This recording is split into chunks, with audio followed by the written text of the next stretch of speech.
Hey, what's up, everybody? If you appreciate the format and you appreciate what we're doing here, then make sure you contribute to the Cash App, make sure you contribute to the PayPal, make sure you donate to the Super Chat. It's only you and your contributions that keep this thing going. Thanks.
Can do. What's up, you guys? Can you hear me? This is Dennis Sperling. If you can hear me, push the number 1 button. Welcome back, everyone. This is Dennis Sperling, also known as Uncle D. All right. Welcome back, everybody. I appreciate you guys. As you see, the background has changed because I'm on holiday in Hispaniola. It is an island off the coast of Florida. Well, it's an island. It's one of the greater Antilles. Many of you all know it as DR, but in actuality, this island is separated into 2 different countries, 2 of the oldest slave colonies. Hispaniola specifically, or Santo Domingo, being the first place that slaves were brought from Spain in 1490. I'm sorry, in I believe 1500, actually 1501. This is the first colony. The slaves were brought here from Spain. They were already slaves, African slaves they were in Spain and then they were brought here. And so this is a historical place for those of us who are descendants of the African diaspora who were kidnapped and brought to the Americas. So it's important that we begin to understand that. Now, in my historical figure context, I want to talk about Ahmad Baba, leader of the Songhai Empire. And this topic is going to be about how we as Black people allowed our religion to divide us. Now, it's important that we talk a little bit about Ahmad Baba. Okay, he's a very he's a renowned Muslim scholar, and he lived from 1556 to 1627. If you can hear me, hit the 1 button. If you can hear me, hit the 1 button. If you can hear me, hit the number 1 button. Everybody who can hear me, hit the number 1 button, please. I want to make sure everybody is here and everybody can hear me. If you can hear me, hit the number 1 button. Let's see here. And make sure you get the likes up. So either way, I will go ahead and proceed. So here's the thing. Ahmad Baba was a Berber, he was a writer, he was a scholar, he was a political provocateur in the area then known as the Western Sudan, called Timbuktu's greatest scholar. He wrote more than 40 books. Ahmad Baba made an effort to end racial slavery, criticized the association of Black Africans with slaves, particularly criticizing some Muslims adopting the narrative of curse of Ham found in the book of Genesis. Okay, so basically what I'm telling you is that at this point, remember in 1556 to 1627, the slave trade to the New World was in full swing. What was happening was they were basically just taking any Black person they could get because they believed that they all deserved to be slaves. When I say they, I'm referring to the Arab slave traders were taking any slave trader, any slave they could, any Black person they can get in Africa, and even if they were Muslim. And so what Ahmad Baba did was wrote a treatise that said, no, you can't take anyone because there are those who are believers and you can't take them. Now, here's the ironic part. He was making an effort to end racial slavery because even back in the 1600s or the 17th century, there was still racism existing. And so they believed in the curse of Ham found in Genesis, which says that those with Black skin were, had to serve others. Okay. Now here's the odd thing. The odd thing is he would say that some people, some tribes in Africa do deserve to be slaves, not because of their color, but because of their belief system. He named specifically the Mossi, the Gormu, the Borgu, the Busa, the Mande group in Western Nigeria and Eastern Benin, the Goma, the Kotukali or Timba. And here's the thing, the Kotukali were first exposed to Islamic religion through contacts with the Husa and the Fulani herdsmen in the 1700s. By the mid-1800s, the Kokoli territory had been swept by Muslim influence, causing religious wars in the area.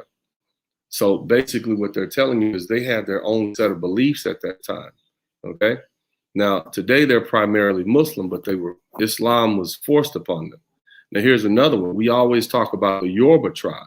The Yoruba religion is the basis of a number of religions in the New World, notably Santeria, Umbanda, Trinidad Orishi, and Haitian Voodoo, and the Candomblé. So so I can put this all in the context for you. And if you can hear me, hit the 1 button. I want to make sure you guys are getting this lesson. Basically, what he was saying was, you can't take all these Blacks. Okay, not all of them are meant to be slaves, but there are some who are not Muslim, or they believe they have these indigenous beliefs, or their beliefs are a mixture of Islam and something else. In other words, they're only half-hearted believers. Those people you can take. So when we say stuff like, I can trace my heritage back to the Yoruba tribe, you're probably right. When you can say, because see, those people, it was sanctioned, it was basically legal to take those Africans because their religion was not Islam. So this great African scholar, Ahmad Baba, said, yeah, he basically had to cut his losses and say, well, look, they're going to take these Blacks anyway. At least let me save my Muslim brothers. And so, invariably what happened is they end up taking all these different tribes, the Bambara, the Mandinka, the Fulani, the Husa, the Kotukoli, the Tombongu, the Bubu, the Karmu. See, the whole point of his replies was to challenge the belief that all Sudani were indistinguishably slaves because they were Black, and to condemn the illicit enslavement of Muslims as a group, in other words, like I said, I guess the word Sudani, and of course I'm not Muslim, but the word Sudani apparently means like Black. If you Black, you designed to be a slave, you see? So this was just interesting. They were basically just snatching any Black person they could. Now, there's a lot more that we can learn about the slave trade, but I want you guys to check this out. I have some video footage I want you guys to check out. I'm gonna pull it up right now. If you can hear me, hit the number 1 button. Make sure you get the likes up. And I'm going to see if I can bring this in here. And this is something that I pulled up, I think is interesting. All right. And when you add religion in the mix, it gets even more complex. Take, for instance, the most renowned scholar of Timbuktu, the Songhai scholar, Ahmad Baba. He pretty much helped us define who could legitimately enslave other people and who could legitimately be enslaved themselves within the Songhai Empire. The opinion of Ahmad Baba went on to shape the attitudes of Muslim West Africans on the legitimacy of enslavement and the permissibility of trading in slaves. He literally goes on to list a few ethnic groups he deemed as enslavable. Whoever now comes to you from the group called Mossi or Gormu or Busa or Borgu or the Gamba or Kotakoli or Yoruba or Tunbogu or Bobo or Karmu. All of these are unbelievers remaining in their unbelief until now. And thus their enslavement was legitimate. Now notice Ahmad Baba, being the intelligent Songhai man that he was, notice he didn't say some Songhai people can be enslaved. It's important, based on our discussion, that we realize how he completely left out his own ethnic group, which of course was the Songhai. As wicked as this may sound, it was clear that there were rules when it came to slavery and who can be enslaved. Let's go to another region to find out what slavery meant from their perspective. All right, and that is from Home Team History. That gentleman is here on YouTube. Check out his book. But so basically, you're seeing in the mind. So here's the thing: how did we get over here? A lot earlier on, it was basically a free for all. Now, a lot of us, we hear about these things. We hear about, our people didn't sell our own people into slavery. And in actuality, they did. They did sell us, our own people, our own Black brothers and sisters, our own African brothers and sisters did sell us into slavery. It was big business. There was money to be made. A lot of people will say, no, they didn't know what kind of slavery they were selling us into. Here's the thing. The Arab slave trade had been going on for 1,400 years. They knew the atrocities that Arabs had inflicted upon Africans once they became slaves. They understood that. And also, there were some horrible things going on. Slavery is slavery. And then here's another thing. At the point where it's 100 years old, 200 years old, people have gone over and come back. There are actually people who were slaves in the New World, got free, then came back and became slavers themselves. I'll talk about that in some videos coming up. But the bottom line is, family, it shows here how religion, right? How we allowed a religion to separate us. Genetically speaking, there's no difference between Ahmad Baba and any other African on the West Coast, of Africa, Ahmad Baba, but he allowed his religion to separate us. See, this is what we allowed to happen. So this is something that we have to begin to consider. Now, I think, and I'm not sure, but we may have some Hebrew Israelites in the chat room, and I think they will probably point out to us that those actual members of those different tribes that were deemed worthy of enslavement were actually Hebrews that had immigrated from what was Egypt or the Middle East or something like that. I think that's their theory. I'm not sure. I don't profess to know much about their religious beliefs, but I think that's what they're saying. But the bottom line is, family, this is something that we should address. Now, at a certain point, they were just snatching up people. They were just snatching people and taking them away. And I'm going to talk to you guys about this over the next couple of days. Being here in Hispaniola, I think it's important that we begin to get a very concise history of the slave trade and get a better understanding of it, because as it is this point, I don't think we have a true understanding. I really don't think our brothers and sisters want to believe that our African family, our African brothers and sisters, sold us into slavery, knowing that this was the atrocity of the Western, the transatlantic slave trade, and the conditions in the New World would be as bad as they knew.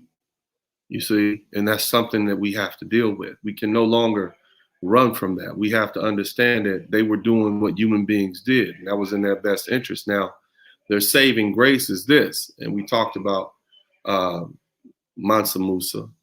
We talked about his pilgrimage to Mecca, maybe 2033, more or less. I'm 1333, and the world saw his riches, and they saw the riches of West Africa. And so after that, the world decided to invade West Africa and take from West Africa what it had.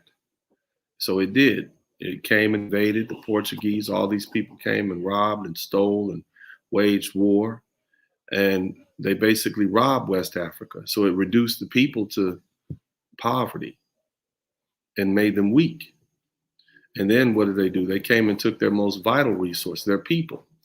Africa's people were being stolen from it. And so when Ahmad Baba comes in, then he says, okay, we got to get some order to this thing. You can't just take all black people. All black people are not deserving of slavery, irrespective of what the Curse of Ham says. Some of them are Muslims. Now, there are those who are what he called lackadaisical, or have these indigenous beliefs. You can make those slaves, but you can't make these Muslim slaves. But even then, those were his African people. Those people are genetically identical to the rest of us. So we have to examine the fact that even Ahmad Baba, in his great wisdom and scholarship, allowed or gave justification for the enslavement of his African brothers and sisters. I think this is a very interesting concept. I think it's a very interesting conversation. Those of you who would like to join in, please join in. I would look forward to hearing from what you have to say. We're going to get straight into the point here. Make sure you contribute to the Super Chat, the Cash App, and the PayPal. Join the conversation. Let's talk about this. I have a few more stories to share about Ahmad Baba. Specifically, let's read a little bit more about him, and so that we can be abreast of who he is. All right, let's see if we can get him in here. I will do my best. Anybody wants to come in, is in the room, you're welcome to come in. Please contribute to the Super Chat, the Cash App, and the PayPal. Okay. So let's see here.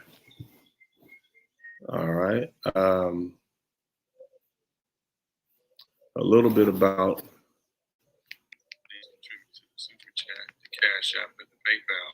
Ahmad Baba was born on October 26th, 1556. So let's see here. Near Timbuktu. All right. He was a teacher. He moved to Timbuktu at an early age to study with his father. He eventually came under the tutelage of the great scholar known as Muhammad Abu Bakr. And I'll bring this screen up so you guys can see it. He was a teacher. He moved to Timbuktu at an early age. I want you to make sure you see this. He eventually came under the tutelage of a great scholar known as Muhammad Abu Bakr. Okay.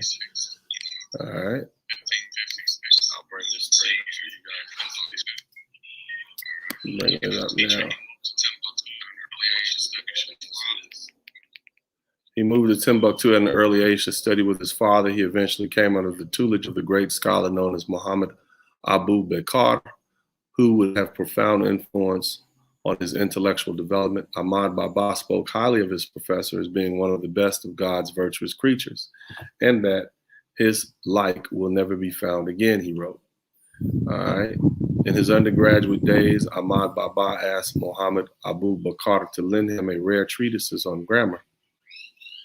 The great master teacher gladly complied with his request and furthermore searched through his library for other books that would be service to his pupil. Ahmad Baba remembered, and he acted thus notwithstanding the fact that he had passion for books and that he collected with order, both buying and causing them to be copied.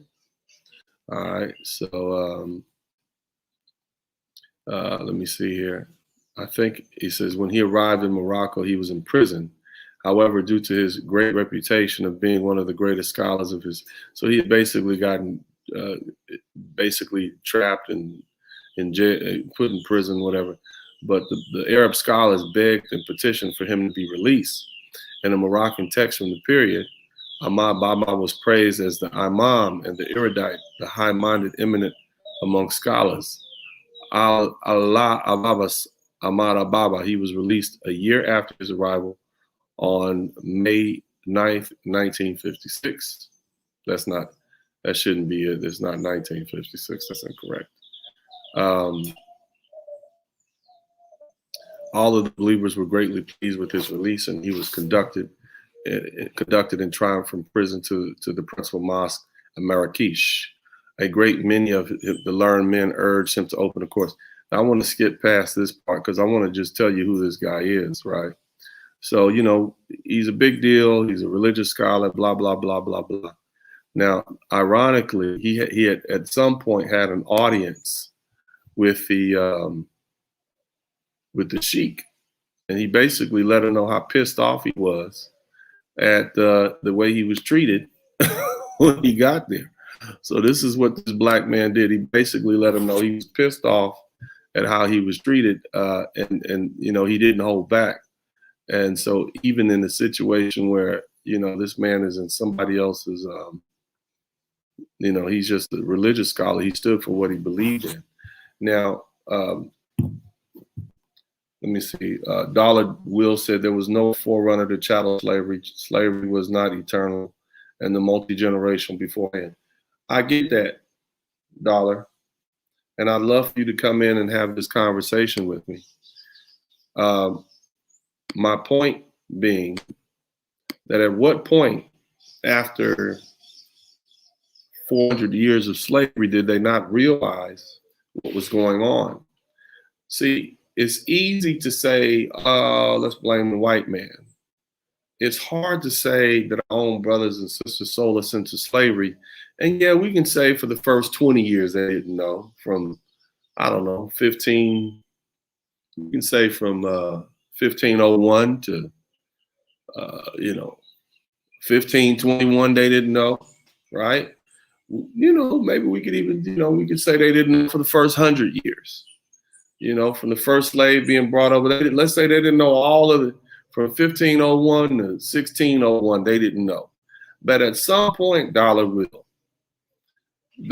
Our black African brothers, because they were getting messages back, because they were getting people who had been enslaved and then were released from slavery, they knew what the atrocities that we as their brothers were suffering. They knew, they had to have known, because otherwise they would just ignore it. What I'm trying to tell you is they just didn't care, because they did what human beings did, and that is look out for themselves. Yes, I understand Africa had been put in a dire situation. Our wealth had been robbed. You know, the resources were low. I get that. You know, and I understand where you're coming from. You know, but at what point did they realize what we were dealing with? After you get all the people coming back from overseas, yeah, this is what they're doing to those Negroes over there in Santo Domingo. Man, look what they're doing to those blacks down there in Haiti. Man, they had a rebellion down there so bad. I mean, your child is born into slavery over there. At what point in that 400-year time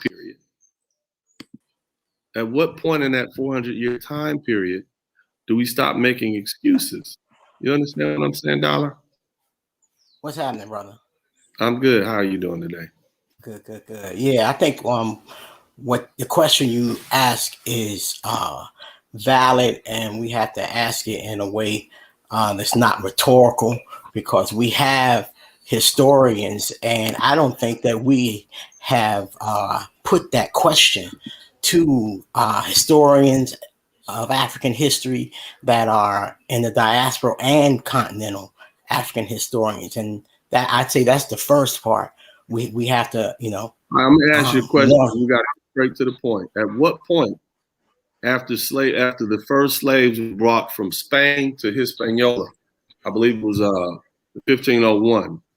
At what point in this, from 1501 all the way up to 1865, when slavery ended in the United States, and I believe it ended in Jamaica, in the Dominican Republic, right after the Haitian Revolution. But at what point did our brothers in Africa realize just the extent of the atrocities that we were suffering here? Because you can't say at no point they knew. That's what I'm saying. I don't think no one is saying that. I'm saying we got to ask that question legitimately without rushing to a judgment and just await the answer. Likely, well, yeah, and that's why it's been 400 years. At what point are we going to come to this? I don't think we're rushing. We want to know now. It's been 400 years. Right, so we need to ask the question to the historians, and they likely have answers to say at this point they knew. But I think that we listening, you know, our modern. I'm using some video, use some text from some Ghanaian scholars, and they knew very early on. I mean, matter of fact, they will tell you that none of the actual European traders entered into the hinterland. It was always Africans who went in and captured other Africans. Now, we like to say, oh, they're victims of war. We like to say that this is what that was. No, but at some point, they would just go and kidnap people. Yeah, it might, all of that broke down. And so Stanley Collins is here. I believe Stanley is a member of the Hebrew Israelites. Stanley, I actually spoke earlier about a Muslim scholar, Ahmad Baba, who basically designated certain tribes as legal to become slaves. And those tribes were the Mossi, the Gormu, the Borgu, the Bariba, the Busa, the Yoruba, Bambara, the Mandinka, the Fulani, Hassaf, Kotokoli, Tumbungu, Bubu, and Karma. I believe that's what the Hebrew Israelites will say are the different tribes from Israel who immigrated there. I believe that's what he'll say. But according to Ahmad Baba, he basically said that they're not Muslim. Yes, they're black, but they're not Muslim. Not all blacks are subject to be slaves, but those who are not true believers, they are definitely subject to be slaves. So that's what he said. But go ahead, Dollar. I didn't mean to cut you off. I wanted to acknowledge, because I think that that's an interesting point that those Hebrew Israelites bring up. It's another explanation, but Ahmad Baba brought it back earlier. They weren't true believers, so, you know, they deserve to be slaves. But go ahead, Dollar Bill. Yeah, another aspect of it, just to clarify the question, because I'm not trying to duck this. We do need to get into this, but my question for you is, can you just clarify the question? At what point did they know what? Well, I think they knew it. I mean, see, here's the thing, and I'm going to put some videos up over the next couple of days. But you have historical accounts of people being kidnapped, brought to the New World, and then released and coming back and becoming slaves themselves. I mean, becoming slavers themselves. Like literally, they got captured. They got captured, brought to one of those Caribbean islands or whatever, saw all the atrocities, stayed there for 10, 12, 15 years. They were petitioned. Somebody petitioned for their freedom. And then they managed to come back and they themselves became slavers. Black slavers. That's great information to know. Yeah, it'll be. But then again, in the history, if you look at, so it was well known, is what I'm saying. The atrocities of what was going on in the New World was well known. They had boats going back and forth all the time. It was a triangle. Those people were talking. Yeah, man, it's bad over there, man. Blah blah blah. It's bad over there. They knew everything that was going on. All right. So my thing is, it's very difficult for us as black men, black people, to accept the fact that our own black brothers and sisters actively knew what was going on. So we rather say, oh, no, they didn't know. We just blame the white man. But the truth is, our African brothers did what human beings would do. They did what's in their senses. Two things. One, we say slavery, and we say that historically that's a plural. Okay, so slaveries was normal. The transatlantic slave trade. I'm talking about Africans being brought. Can I make my point? Can I contextualize my statement? Let me contextualize my comment. Right. That in the history of inhumanity and cruelty of man to man, whether that's this thing that we call African, which they didn't think that way. No, they didn't. And so how would they? I'm not justifying transatlantic slavery or from the other slaveries historically, but that's just where we come from in our bestial treatment of human beings. We, not black people, humans. Okay, so I'm trying to say, at what point, I want to know at what point did quote, here I go, the Africans or some tribe, if I can pin it to say this tribe knew. What I'm telling you is they always knew. They knew early enough. They knew. I'm saying that I would say that they knew within the first 10 to 20 years what was going to happen to these blacks that they kidnapped. They just didn't care because they needed money. They needed material. It was a triangular slave trade. They brought the slaves over to Africa. They brought the slaves from Africa to the Caribbean. Sugar and other products. Sugar and other products were taken to Europe, and then supplies from Europe were brought, like metal and copper and those sort of things. Those African kings, they needed that. I got that. I'm trying to make a point. I would like to get a historian to be able to tie it down and look at it from the different. Let me give you brother. I'm going to post up some videos earlier. I'm going to post up some videos later on and talk about it. But right now, what we're talking about is division and how we allow religion to divide us. You see, clearly Abu Bakr knew that his African brothers and sisters were being kidnapped and brought overseas to become slaves. And he said, well, you know what? Yeah, but you can't take these black Muslims though. Just because they're black, that doesn't mean they're slaves. So he made an active choice. Now, he also said you also can't take any of these people from the Songhai demographic, but those happen to be his own people. You see, so he made a calculated decision. No Muslims, and you can take these natural tribal people that have that African spirituality, leave the black Muslims alone. So he knew. Oh, I'm not debating any of that, Shout out to Sanhaja and people on that sector of the pro-black space. But I'm not pro-black. I'm a realist. And well, so, I'm a realist too. I'm pro-black. Historian. I'm just making an argument. Because see, here's the thing, brother. We as Black Americans, we're living in a fantasy land. We don't have any friends. And until we begin to put this in a historical, until we put it in the correct context and realize you damn near on your own, but you don't owe anybody anything. See, this is my whole point of having this conversation. I love and I acknowledge our African brothers, but they turn their back on us. You see? And we can't not see that. See, I'm a lawyer. If I'm going to sue for reparations, I'm going to sue all those corporations in the United States that benefited from slavery and inherited money from those people. They came up, and I'm also going to sue those same families in Ghana, Nigeria, and those governments that benefited, because those are necessary parties. See, it wasn't the white man running into the interior Africa. It was these kingdoms. It was these kingdoms and their tribesmen running in there, getting people and bringing them back to the shore. White men, all the scholars will tell you, white men wasn't running 100, 200, 300 miles into the interior of Africa, kidnapping black folks. All of them need to be sued because they were all culprits in it. You see, so we got to get out of this fictitious, our brothers, it's almost like we don't want to believe that our brothers would do that to. Yeah, they saw us as a commodity.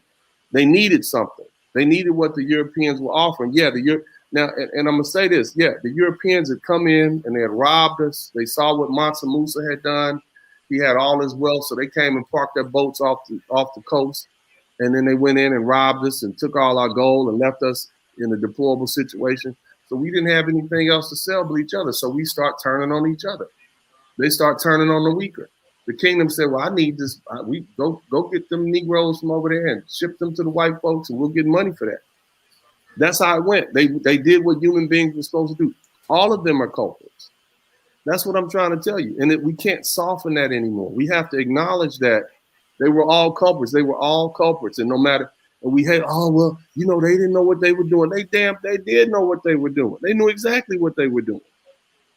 All of them. Reason for it. They did it for greed. They did it for money, period. They did what human beings do. All of them that participated. Every last one of them. That participated were culprits. After 400 years of it, you don't think the word got back to what was going on? All of them that participated. Listen to me. After right? 400 years, okay, it's year 1, maybe they didn't understand. Year 2, year 50, maybe they didn't understand. But after 350 years, you don't think they realized what was going on? Are we saying the same thing, that all of them that participated were culprits? All of them are culprits. Not every the ones every last one of them. Not just the ones that participated. Every last kingdom, every last tribe, every last African government, every last one of them are in part responsible for our kidnapping and enslavement and shipped over here to the Americas. Not just the ones that participated. Every last one of them that participated. Okay, thank you. That's all I'm trying to get, that little bit of clarity, because when we say Africa, our brother soldiers, yes, some of our brothers did, but there are other countries. It was rampant, brother. It wasn't some. It was the vast majority of. That's what I'm trying to tell you. The vast majority. Everybody was stealing and bringing bodies into the shoreline and putting them in these ships. They had hundreds and hundreds of slave ports like along the African coast. Man, everybody was involved. It was a big deal. It was a big business. It was like the drug business. It was big. It was a big deal. People getting paid, man. Everybody in that region. Everybody. We come from that West Coast, right? Well, it's not just the West Coast. It's all along everything. If you start, I got a video I'm gonna pull up later on when I really dig into this. Right now, we're just talking about the division. Right, how we allow religion to divide us. Oh, you're right. You're right on that. You're absolutely right. And it's important to learn who this man is, Ahmad Bābā, because he was a black Muslim scholar, right? Who said, yeah, I'm acknowledging the fact that y'all taking black people because you just say they're black and because they're black, they deserve to be slaves under some theory of the curse of Ham. But you can't take these black Muslims. However, you can't take these Yorubas and these other people, these Fulanis and these folks over here. The reason you can do that is because they're not Muslim. And you also can't take my people from the Songhai, my people, my tribe. So he made a calculated decision, Dollar Will, you see? And people base on who could be kidnapped and who can be taken and enslaved based on his scholarship. He was put in a bad situation. You see what I mean? Because they were just taking every black person they could get hold of. Yeah, I'm not in disagreement with what you're saying. I'm saying there are places and spaces, pro-black spaces on YouTube. You can't. I can't make my statement. I'm not pro-black. I'm just talking to you like a litigator, and I'm trying to figure out who's responsible. That's it. We don't do pro-black on this page. All right, go ahead. I'm just saying that there are spaces where those questions are discussed, and to the extent that that information is there, and it's there, the evasions. Brother, we've been talking for like 30 minutes, you and I alone. I'm gonna ask you this. I'm gonna move on to the next person. Do you believe that at some point the Africans knew what they were doing and the atrocities? We as Africans, we as the blacks who were kidnapped and brought to the Americas, do you believe they knew exactly what was going on and didn't care? In the context you phrased that question, at some point, absolutely, and in the for other people, my point of sir. Next question. They also believe that. next question. At what point do you believe they knew? Was it 100 years, less than 100 years, or more than 100 years? Without some information, I wouldn't even guess So it. I would need some. So you don't know. I don't know. Right. I think it was within the first 100 years they knew exactly what was going on. And I have some scholarship that prove that. And the reason I say that is because Ahmad Bābā knew it within the first 100 years.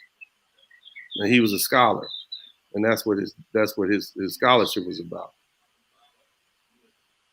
That's why I base it on. That's why the whole point of me bringing that up. He, from 1556 to 1627 was his lifespan. And he wrote that article in the late 16th century. So they knew. He knew. He had a very detailed understanding of it. This wasn't the type of slavery that you could. That's why he was adamant about, no, you can't take all of us over there. This wasn't that normal slavery. If it was just the normal slavery, he wouldn't have a problem with it. The slavery that they were used to. This was different. He knew it at that point. That's why he wrote that scholarship. I mean, but there's no ducking that part. And even on the continent, they have to face up to. They don't even talk about it. A lot of tribes don't even discuss it among their own people. And there's a lot of continental Africans that they're not even taught about transatlantic. Yeah, it's an uncomfortable conversation, but see, we can't let them slide out of it. Correct. Yeah, but we can't let them escape from it. They're responsible. You see? So anyway, I appreciate the brother. I appreciate the back and forth, man. Don't take it personal, but this is how we build. You know what I'm saying? But thanks, Dollar. I appreciate it, bro. We're gonna go to Armani Bliss. Armani, man, what's up, brother? How you doing? Hey man, how you doing? Armani Can you hear me? I'm good, yeah, man. So I'm generally I want to talk about how we allow religion to divide us, for something as simple as what you believe or who you consider God to be, your spirituality, something you can read out and touch. Many of us were sacrificed into slavery, and we've been here, our ancestors, and we've been here ever since, Right. I think well, yeah, you can hear me? I can hear you, sir. Yes, sir. Okay, yes, cool. So I think I would just say this. I don't have much to say though, but I say I think they kind of knew immediately of how heinous the treatment is going to be. I think that I guess the things I've read and the pictures I've seen, they got the slaves into these collar-like chains, both like hands and feet, and I'm pretty sure through that whole process of capturing, looking at the blacks that are capturing other blacks and also the whites, how they're handling them, you kind of know that shit is going to be hell for them. And also putting them really squashed up into ships, only only have a 2x2, and also putting them really putting them that was an echo, but putting them in a 2x2 square space. And I know they had, and I don't know, they knew what was going on, and I guess for them it was more not for morality, more for survival. Like you said before, Dennis, you said they're victims of war, so other blacks were against other blacks, and if this white guy is giving me guns to really take me out. I mean, this white guy is giving me guns to take out the other black tribe, and my tribe can survive, and I can just keep my women.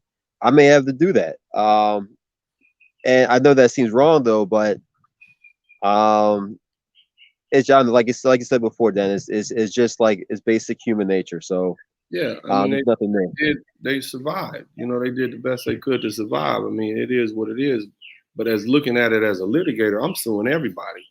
Because everybody, the people who ran into the woods and who ran into the wilderness and got you and kidnapped you, I'm suing the people who sold you to the people who had the boats. I'm suing the people who ran the boats or shipped you from one place to the other. I'm suing the people who enslaved you. All of these people are culprits. You see what I mean? And there, it's indistinguishable as to who's at fault. And the only argument that here's the arguments that I heard from my African brothers. They say stuff like, well, slavery was normal. And these weren't our brothers because they were from different tribes and they spoke different languages and what else? They were different religions. So they weren't actually the same people. You know, that's what they say. But when I listen to stuff like that, that sounds pretty hollow. Y'all look alike. Yeah, you might speak a different language, but just because this lion roars one way and that lion roars another way, they still lions, right, Armani? Yeah, totally agree. Yeah, that's a BS excuse to justify it. That's what I'm thinking. You see what I mean? Yeah. It's just a justification. I don't know. It's just about power hungry and and who can take control. I think they were talking. I think they were thinking about immediate gratifications. Just like obviously all of this is not acceptable, but they're thinking about hey, if I get their land, I can keep their land at this moment. You know. So, the crazy thing was, even like some of the people, and again, this is a very deep subject, and this is not something that we could just. This is just the first conversation that we're having on it, but you know, there was even instances where the Portuguese were just going too far. They were coming in taking anybody they could get. They would take to the point where some of the chiefs were like, well, you know, we justified you taking some of these people, but you've taken our nobles, the children of the nobles. You've taken everybody. People were at a certain point, it was a free for all. Yeah, and everybody was getting gaffled up. You know what I mean? Yeah, you're right. Because that's one of the reasons why Africa is divided in their countries the way they are today, because the Europeans pretty much divided them into their own territories. They go ahead, man. But yeah, that's pretty much it. Yeah, they divide. The British got some, I guess. You know, the Dutch and like the Portuguese. They all got their own piece of the land of Africa, and they made it to their own territories. And that's why it was a free for all. Then let's talk about, and anybody else who wants to come in, but we also should talk about the effect that it had on Africa. See, what happens if, you know, you got an engineer and he's building a bridge, and the next thing you know, the engineer disappears because he's been kidnapped and taken across the ocean. Then you got to find somebody else to build that bridge, right? Or what happens if the prince who's supposed to take over power from the king is kidnapped and taken overseas? That means what? You're losing people. You're losing your most vital resources. You're losing your people. And so imagine having millions and millions of black people taken from Africa. It sets you back for 400 years. You can't even set up an infrastructure because your people keep getting taken. You understand what I'm saying, Armani? Right. Your people keep getting taken. Your infrastructure keep being warped or damaged. It's kind of like you start from scratch in some sense. But yeah. Now, Stanley Collins, I believe he's a member of the Hebrew Israelites. He said, we weren't the same people. We migrated from Israel to the interiors of Africa, running the Romans. See, the problem, Stanley, with that is that when we take these genetic tests, we can see exactly where these folks are from. And so that doesn't pan out. Maybe that theory was good before we had DNA tests, but now it fails because the DNA tests prove otherwise, Stanley. If you want to come in and have a conversation, we can, but we are in effect the same people. Well, look, the Arabs saw us as the same people. They thought we were everybody who's black, y'all all in the same group. They were taking Muslims, tribal folks, until Ahmad Bābā came in. Ahmad Bābā came in and said, no, you can't take the Muslims. And you can't take my people either. But anyway, Tyree, how you doing? I'm good, man. How you doing, man? I'm good, man. I think this is an introduction to a very interesting conversation that I want to have with my Black American brothers. And this is not just pertaining to Black Americans, but see, we also have our West Indian, Afro-Latino, Central African, Central American African brothers, South American African brothers. The vast majority of the slaves were taken to the Caribbean. Africans who trapped the entrapped Africans, enslaved Africans, were taken to the Caribbean and South America. not the United States. You see what I'm saying? Yeah. But go And ahead, man, brother. I think so. You were talking about how long before they realized like what was going on. I think it was like very beginning they knew what was going to happen. Like they knew that slavery was not like a peaceful thing. It wasn't something that people do like to somebody that they like or something like that, because the whole thing, if you've ever read like the Willie Lynch letter, like it talks about perpetually doing something for 1 year, and the people will do it to themselves after that year. So they'll follow in line and raise their children in line after a year of doing that. And so I think that we probably realized that we were in slavery like maybe like 100 years or 200 years afterward, because I think it was Frederick Douglass that didn't know that he was a slave like until after he got out of slavery. I think, and I want to clarify what I'm saying here. There's always the excuse we give our African brothers that they had always had slavery on the continent. They didn't know that the slavery that we would be suffering would be a different type of slavery where children who are born of slaves would also be slaves for life. They couldn't work their way out of it. That was a different kind of slavery. And so we give the excuse to our African brothers and say they didn't know what they were doing. And I'm saying that if the first slaves were brought from Spain to Hispaniola in 1501, and the slavery went on from 1501 all the way until 1865, at least in the United States, at what point in that 365-year period did our brothers not know, our brothers and sisters who were still capturing us and sending us overseas, at what point did they know we would never escape slavery? It wasn't the type of system that they had in Africa, that our children and our children's children would be slaves, that we were being treated harshly and beaten. At what point did they know exactly what was going on, especially when you have scholars like Ahmad Baba who said, look, this is so bad. This is not he had to distinguish between his African Muslim brothers and his African or his black Muslim brothers and his black non-Muslim brothers and say, you can take them, but don't take mine. If it was the normal slavery, then if it was the normal slavery they wouldn't accustomed to, he wouldn't have had to write a letter about it. He wouldn't have to write some sort of scholarship about it. So I think they knew. I think they knew very early on. I think their scholars knew about it early on. I think it was I think people coming from the New World, coming back, telling them, explaining and talking about what they had seen and what they had undergone. I don't think we can give our African brothers any excuses anymore. I think they knew what was going on. Those kings knew. Everybody knew. Go ahead, bro. Yeah, man. Absolutely. I feel the same way, man. They knew from the beginning, man. It wasn't. That's why it was, like you said, to get a specific people to do this, not to get everybody. And then it got so large that everybody started getting engulfed in it, and everybody started getting taken. But just like you said, man, I think from the very beginning, man, it was something that they knew. They knew the outcome of it. They knew what they were doing.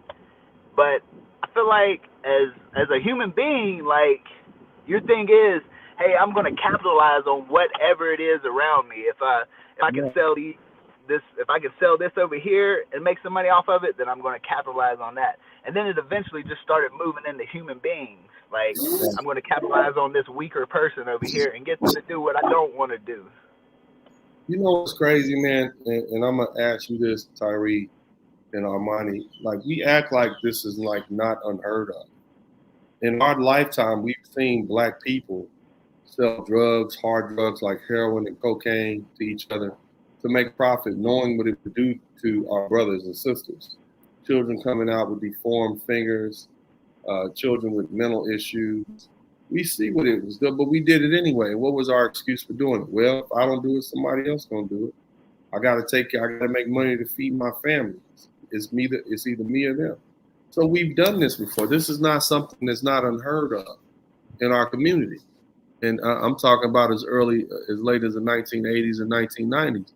We've sacrificed ourselves for money before, for greed. for our own self-preservation. We've thrown our own black brothers under the bus for that. Well, I'm gonna shoot him up because of the color of his rag that he wears, his t-shirt. I don't like his neighborhood. We've killed each other for less. So generally speaking, the question is, what lessons can we learn from allowing religion to separate us and do atrocities to each other? But generally speaking, we recognize that there are those who will capitalize on our differences. And so what do we do about that, Tyreek? Do we continue to let it go? Because it seems like it's pretty easy to divide us, in my opinion, Tyreek. And then we'll go back to Armani Bliss. Yeah, man. So I feel like I do agree with what you're saying, man. I never really thought about it so much like the drug selling and slavery thing, like, because it somewhat is the same thing. I use that because we can agree that they're both immoral and we know what we're doing. Yeah. You know, like black drug dealers, they don't go to white neighborhoods to sell drugs. They sell it in the black neighborhood. Yeah. And those black Africans, they went out and captured black people and brought them to the coast and sold them. That was also immoral. They knew what they were doing. You know, and we just need to go ahead and accept that. Stop making excuses for them. Stop romanticizing Africa and giving them the benefit of the doubt. When they did what human beings do, they looked out for number one. That's what I'm saying. But go ahead, bro. Yeah. And so, I just feel like it's, if I think about it from the standpoint of why people sell drugs and things like that, man, at some point it is survival, but then you get an abundance, and it's like, okay, it has to be greed at some point, because you could stop, like you could stop and you could be okay. And I just think at some point it becomes greed, and I don't really know how to get greed out of people, how to get people not to be materialistic, to want things, because people are always going to want things and want to show off things to other people, and I feel like that'll keep it going, man. That'll keep it going. It's an interesting conversation, like how do you separate people from their greed? But I don't know if we can do it, so that means we'll always be destined to be exploited again. But thank you so much, Tyreek. Armani Bliss, man, what else you got to add to this conversation? Been patiently waiting, and then we'll go back to Tyreek. Anybody else who wants to join in? I hope you all are disturbed by this conversation. I hope that this conversation makes you upset. I hope that it's forcing you to think about things that you wouldn't normally. I hope you're uncomfortable with it. That's the whole point of this. I hope we have differing opinions. I hope this is hotly contested, but this is something we need to talk about. Reparations is something we like to talk about, but who do we sue? As an attorney, I tell you, we sue everybody. And so you can't sue one and then let the other one off the hook. Armani Bliss, what are your thoughts on this conversation? This is a lot. It's not really any one particular solution. Can we accept first the fact that our African brothers were just as responsible as the Europeans who bought us at the shoreline? Yes, we can. Yeah, we can. Yeah, absolutely. First step, we can absolutely, acknowledge that.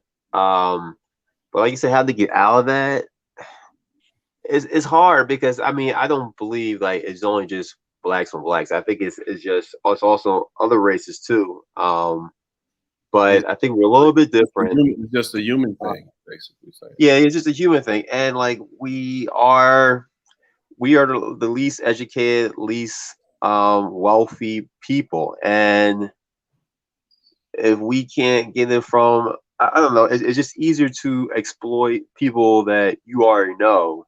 So or look like you. R2 said that would bankrupt African countries more than they already are.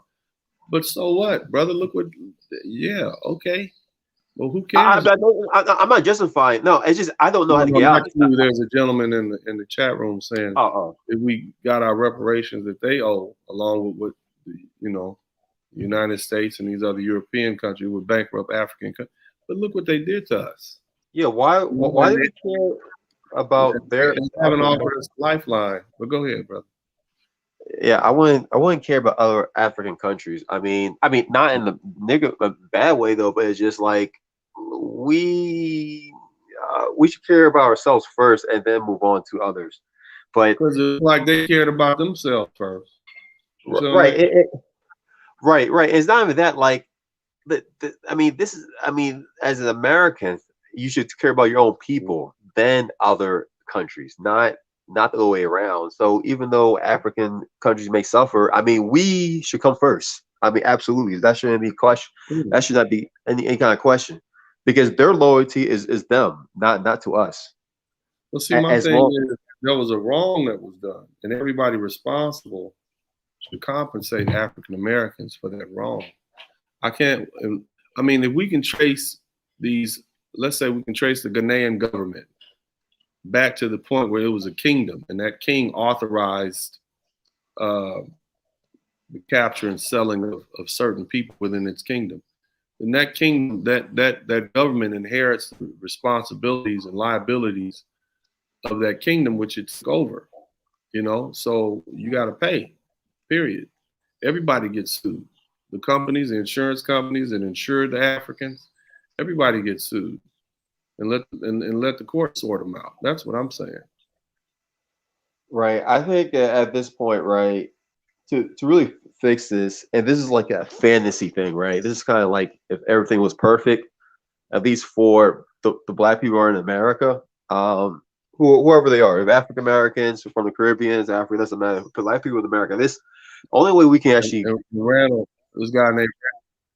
Go ahead, man. Go ahead. Yeah, I'm kind of getting off the subject. The only way you could fix this kind of like animosity is that we need like some kind of like big shot black person, like let's say a billionaire, and he gives us maybe, I don't know.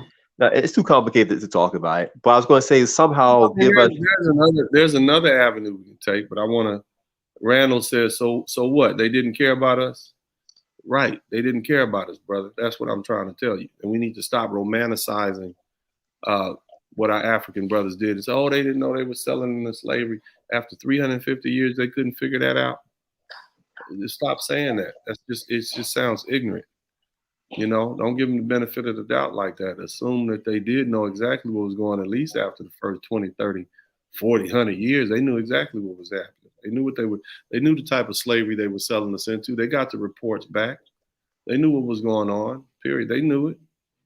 They knew it. They acknowledged it. That's why I'm telling you, Ahmad Baba, that scholar, and him writing that letter is telltale sign that they knew what was going on. That's why he didn't want his people to go over there. This wasn't some normal slavery that's been going on in the motherland for thousands of years. This is different. You slave, your children were going to be slaves. You chattel slavery. This was different. You weren't treated with respect. You weren't treated like a member of the family.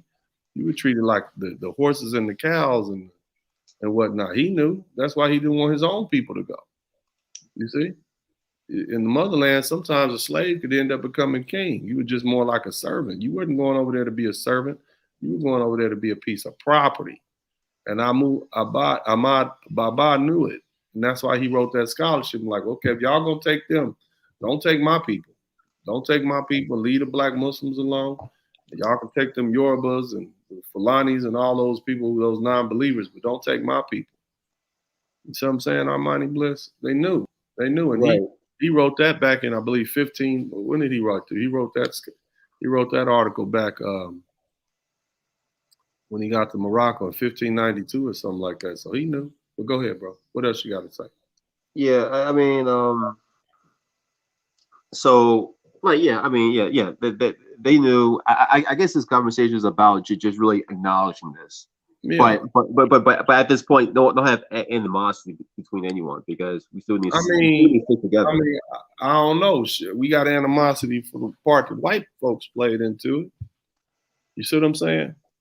So why can't we have animosity towards the Africans? You know, I mean, they part. I mean, yeah, okay. We love our brothers, but the bottom line is they did something very heinous and very wrong to us. You understand? Yeah, but what? Because they was the ones running up in our houses and villages and kidnapping our ancestors, bro. No question. I'm not. I'm talking about like moving forward. I'm talking about like today. Like we're more money, and we can move forward. What? Well, I was saying like, all right, hold on, I'm confused now. So all I'm trying to say is that like, yeah, we can acknowledge that they did heinous things though, but just even today moving forward, like we still have to somewhat stick together because we're more likely. What was here's the problem though, and I'm just playing devil's advocate. All right, we stick together to what end? For them to turn their backs on us again, brother. All right. I see your point. I'm just asking. Just give us our money, and we'll go on about our business. You see what I'm saying? We can love you, and let's first acknowledge what happened. Let's acknowledge that you were fully aware of what happened. Let's acknowledge that the governments and the kingdoms in Africa were fully aware of what was going on, just like the European and American businesses were fully aware of what's going on. All of y'all pay us, and then we'll figure out how we can reconcile after we get paid. You see? Yeah, but that's not realistic, Dennis. I don't think that's what's not realistic. Nigeria has a $500 billion annual gross national product. And yeah, but another thing, Dennis, is that like I don't know. I mean, the things right. The Africans today, right? The way I see them, like I have one friend we're wearing now. I mean, they have no animosity between us, and we have no animosity between them. But in fact, from what I heard, like, some that would disagree, there is some animosity. Yeah, I'm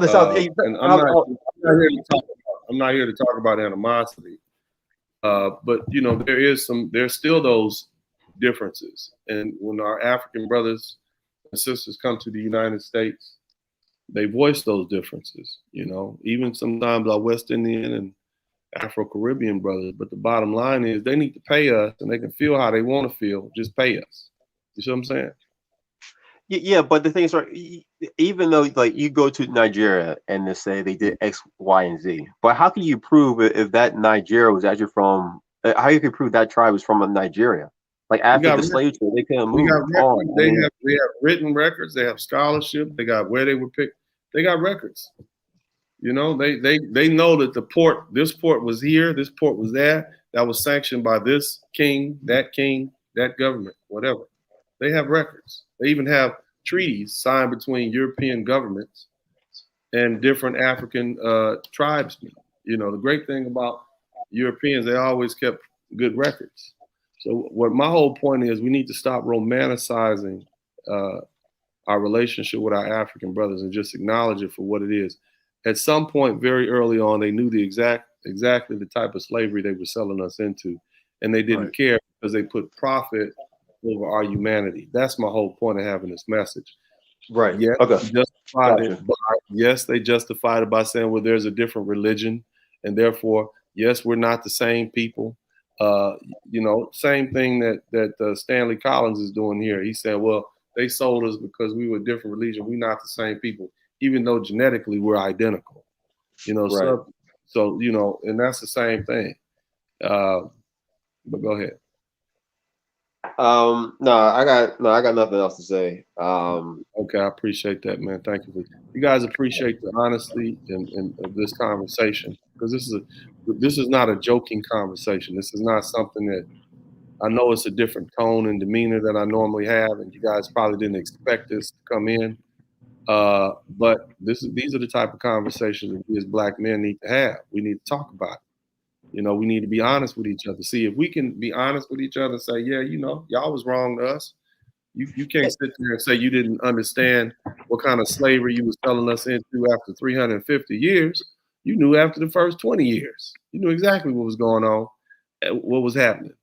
And so you can't say you didn't know. And we as Black Americans need to stop romanticizing it and pretend like, oh, the Europeans is so bad, and these Africans who was running up in our villages taking us, oh, they didn't know.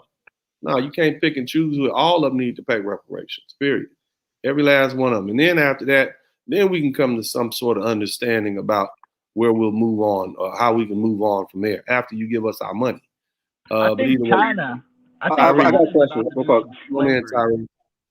Yeah, I think China's about to do some slavery to Africa with all the money that they're lending to them. And I think something of that same nature is going to happen to Africa here soon. Just with how much China is moving in and building so much up, and Africa's not going to be able to repay this money that China is lending to them, because I mean they're exporting their wealth to them. They're exporting all the resources from Africa to China, and so I just I think like you said, they knew what was going on. And like you said, everybody's involved, from the ships, the people who had the ships, the people who kept the laws, the kings, the queens, like everything. So, and I think it's just like you said, like we have so much pride in Africa, but every time an African comes over, like they don't associate with you. Like they don't associate with you. We got some good brothers. You know, it's not all of us. You know what I mean? It's not all of our African brothers. Absolutely not. I don't see. Here's the thing: I can be cool with somebody, but they still owe me my money, and I still want my money. You see what I mean? Yeah. I'm still cool with my African brothers. I love my African brothers, but y'all owe us some money. Period. Yeah. That's all I'm saying. You gotta pay for the parts you played in this atrocity. And so let's get this one big lawsuit. You know, let's talk about it. Now there's other ways in which we can be compensated: land, different things like that, citizenship. That's a start. Try to make us whole again, give us what we lost, those sort of things. But we can't let them off the hook. That's what I'm saying. Absolutely. You know, and looking at this as a litigator, it's like, how did they get on the boat? Well, okay, if Captain John Smith just waited on the boat for them to bring who brought the Africans to him to the boat? Yeah. So we got to see them too. You see what I'm saying? Yeah. And so that's the whole point. You know, we can't get everybody. You see what I mean? That's my whole point, man. We got to get everybody. If you guys appreciate this conversation, make sure you contribute to the Super Chat, the Cash App, and the PayPal. The reason that we're talking about this today is because, you know, I'm here in the seat of where, you know, slavery started in the New World, Hispaniola. And I think it's befitting that we talk about Ahmad Baba. We were talking about great African scholars, and he is definitely one of them. He's a Muslim from the west coast of Africa. You know, he put some interesting writings down back in the 1600s and the early 1700s, acknowledging that slavery, the capture of Africans, blacks, being brought from the old world to the new world was occurring. In addition to that, he even delineated between those that can be captured legally and those that can't. Now, at that time, that region of the world was governed by Islam. The Arabs had come into North Africa and proselytized many of the Africans. And so some of the Africans remain in their traditional spiritual worship, i.e. the Yoruba, Fulani, those sort of people. He said those people, amongst other groups, were acceptable to be enslaved, captured, and sent to the New World. A slavery that they knew exactly what, you know, what entailed. They understood they weren't coming back. They understood they were going to be definitely more than just servants, because they weren't coming back. He knew well enough to know. The man wrote 40 books. He was a learned man. And he said, look, you can't take my black Muslims. You can't take you can't take people from my tribe, but you can't take these people from these other tribes, even though they are black. Yeah, the curse of Ham doesn't apply to Muslims. That's what he said. You see, so they knew exactly what was going on. Otherwise, he wouldn't have been trying to write and petition and get his people up out of that. That's my whole point. But thank you so much, Charles Clark. Have you guys examined the new, I got some new emojis and whatnot. Has anybody tried to use those new emojis? I want to see if you guys can use those new emojis.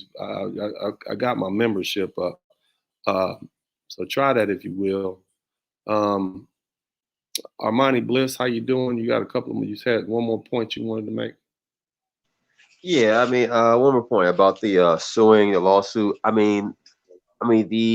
The Africans, they can make an argument saying that like yeah, that happened X, Y, and Z, but I think the average black people who live here are more wealthy than the average Nigeria because the American dollar goes further. So what they're that going to be less. just because we got money, that just because we took a bad situation and flipped it and made it better, we shouldn't get our money? They're going to be less like they're not going to do it. I mean, they're going to like they said it doesn't matter if they don't want to do it. They got banks over here and property over here. Get the judgment and seize whatever they have over here that's owned by the government. It doesn't matter what they want. I'm telling you that in a lawsuit, in a reparations lawsuit or a petition to the the foreign nations or whatever, we're owed a debt. That's what I'm saying. As African Americans, we're owed a debt. And it's not just the European and American corporations and the government that owes us. It's also those African corporations and African governments that owe us, period. I want my money. I think, look, if we're going to do it right. But how can they do that? Like old reparations. Oh, just name them in a lawsuit and prove your case. No, I'm saying like, how would you give that money to black people? First of all, establish that it's owed and who owes it. Let's start with that. But say again. No, another thing is that like, how can you decide who had like slavery history, who's not? That's impossible to know. I trace my heritage back to the King Plantation in Virginia, which was a breeding farm, which is why my grandmother's last name was King. The only way you could trace that back if you had some white in you, and even that could be debatable. Well, that's not how that works, brother. They took they have lots of records. They took census records. You got records, those type of records. It can be done. That's not the problem. It can be done, but I'm not gonna let that stop. But that's not a problem. That can happen. We're not talking about something that happened 2,000 years ago. We're talking about something that was a couple of hundred years old. They had written records and photographs and all kinds of stuff. That's not the issue. We're supposed to have our money, and the people who owe us are supposed to pay us. That's my whole point. That's not a problem. Figuring out what do we do after we get the money, that's something for somebody else to figure out. I want to get the money. They owe us. We're entitled to it. They did us a wrong, and we need to be compensated for that wrong. And then afterwards, we can figure it out. But I guess the main point here of this conversation is moving forward. They need to be punished for making excuses, and they need to be punished. We need to be compensated. That's what I'm saying. You let religion divide you. Okay. You did it. Now you got to pay us. You were wrong. It was wrong. That's how you make them show. That's how you show them they were wrong, by hitting them in the pocketbook. You understand what I'm saying? Armani? Yeah, I do. Otherwise, they don't have to pay. It's like, okay, we did it. They don't have to pay. You make them pay. Make them suffer. Like we suffer. Make them struggle. They coming up. They got nice stuff over there, and make them pay. And then they'll realize we can never do that again. They'll be talking about that for 500 years. You see what I'm saying? Yep. Yeah. I'm just not convinced, but I'll just leave it. Which part are you not convinced of? That we're owed money as African Americans from? Yeah. You're not convinced? No, wait. I'm not convinced that it's going to happen. That's the thing. There's no way it's going to happen because you can feel that way if you want. But that's like I'm being honest with you. Like, if you end up making that lawsuit, I can see somewhere in the government they're going to say, you know what, we're going to do something shady. These people, Dan Sperling and his people are not going to get this money. All right. It might not be me that does. It might be your son or your niece or your daughter that becomes a lawyer or a judge or something like that. But what we have to start the conversation. You see what I mean? That all we're doing is starting the conversation. And so far we've been on the wrong path. We just want to get our money from white folks. But history shows, and the records show that our own African brothers and sisters knew exactly what was going on, and they did it because they did it out of greed, and they should have to pay. You see what I'm saying? They should have to pay. Right. No, I agree. Yeah, I don't have anything else to say, but no problem. And then INIR2 said, question is how, Dennis? How are we suing? Where's the compensation going to come from? They got plenty of money in the national treasuries. That's where the money will come from. How would this be compensated? Well, we'd be compensated by taking the money out the national treasury. That's easy answers. They got the money, file suit, prove the case, get the judgment. We'll work the rest of that out later on. You see what I'm saying? It's not that complicated. All you got to do is be able to figure out who's owed, how much is owed, and then they got class action lawsuits where you only know the name of a couple of people, but because you know the name of a couple of people, you can file on behalf of all these other people. But the bottom line is they need to be involved in any lawsuit for reparations, period, and not just reparations, but I believe we'll owe money, land, opportunity, everything that we lost. We had to be made whole again, period. And nobody stop cutting your African brothers and sisters a break. They didn't cut us a break when they kidnapped us and sold us off to the white man for guns and horses and tobacco and plates. Yeah, they sold us for plates and forks and pots. They sold us for copper pots. They didn't cut us any breaks, so don't you cut them any breaks. And then we'll get some respect. Make them pay. That's what I'm trying to tell you. And look, I love you, but you're going to have to pay. That's where I'm coming from. I love you. You're my African brothers. I appreciate y'all. I look forward to visiting the continent one day, but you still got to pay because you did a wrong to us. And that wrong was ongoing and continuous all the way up through the late 1900s when Africans were still being kidnapped and brought to the New World, period. So you got to pay. We can still love each other, but you got to pay, period. We can still respect each other, but you're going to have to pay. That's where I'm coming. You and the white folks that you were in business with. You wanted the white man's money. You wanted what he had to offer. You sold us in exchange for it. I get it. You did what greedy people do. It's normal. I get it. But you still owe your brothers. You have a debt that needs to be paid, period. And I'm not saying I don't have any emotions about it. And I think that any African American, any West Indian, any Caribbean American, any South American African of African descent, we all should be on the same page about this. We need to be compensated for our loss, period. And I think we as African Americans should spearhead that thing, and I'm not saying it from a pro-Black point of view. I'm paying it from a right and wrong point of view. You owe us. All these American corporations that benefit insurance companies and, all the African kingdoms and governments that inherited those kingdoms or absorbed those kingdoms, you need to pay, period. It's not a question. It's not a question. It was something that was wrong. Look where we are. You got to pay, period. That's it. Nothing really to talk about. But the bigger point being, you allow so much to do. You allow religion and all these things. Well, one African people. Them Arabs didn't see us as any different. They saw us as one big Negro. That's why Ahmad Baba had to come in and say, "Oh no, you can't take my Muslim blacks. Go take those other blacks over there who are non-Muslim, but you can't take the Muslim blacks, and you can't take people from my particular tribe." You see? Because the Arabs came in and said, "Oh, all these Negroes are cursed by Ham, and we all going to take all of them and deport them and sell them and whatnot." So, you might divide yourself, brothers, but everybody else see you as one and the same. So that should be something to think about. But either way, I appreciate you guys. This is Uncle D. Another one of these hard-hitting conversations that make people uncomfortable. Stop pedestalizing your African brothers. They're human beings just like you. I know you don't want to believe or see what your eyes are telling you, but your brothers in the continent sold you into slavery because of greed.